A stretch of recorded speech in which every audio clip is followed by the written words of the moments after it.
En Libye, le chef du Haut Conseil d'État, Khaled Al-Misri, a annoncé le 1er février 2025 la tenue de plusieurs réunions intensives avec le Parlement pour définir la prochaine phase politique du pays. L'objectif étant d'établir une feuille de route garantissant stabilité et progrès malgré les défis persistants. La Libye, divisée entre administrations rivales depuis 2011, peine à organiser des élections et fait face à des crises économiques et sécuritaires majeures. Les élections prévues pour décembre 2021 ont été reportées en raison de désaccords sur les lois électorales et l'éligibilité de certains candidats.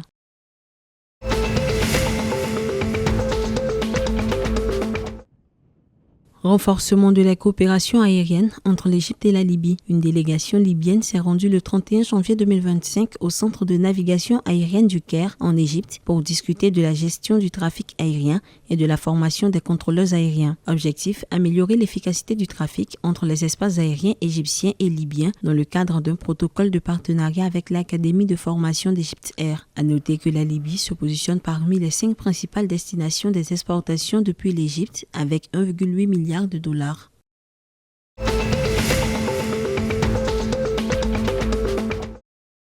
En Égypte, le ministère du Pétrole a confirmé le 30 janvier 2025 la présence d'au moins 8 millions de barils dans le puits East Crystal 1 foré par la société émirienne Dragon Oil via la Gulf of Suez Petroleum Company. Le premier test révèle une production de plus de 2000 barils par jour avec un potentiel de hausse. 2 autres puits seront forés pour accroître la production dans le cadre de la stratégie visant à renforcer l'autosuffisance énergétique du pays.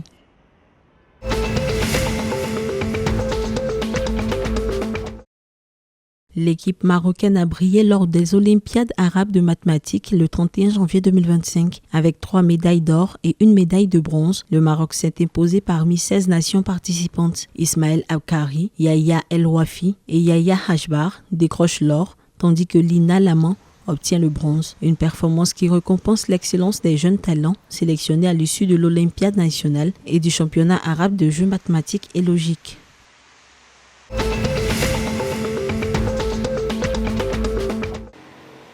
En Algérie, Ahmed Karchi a été déclaré le 30 janvier 2025 seul candidat à la présidence de la Ligue nationale de football amateur LNFA en vue de l'Assemblée générale élective prévue le 4 février à Alger. Déjà à la tête d'un comité provisoire depuis novembre 2023, Karchi pourrait être confirmé à ce poste. La commission électorale n'a également enregistré aucun recours contre les candidatures, validant ainsi la liste des postulants aux différentes instances de la LNFA.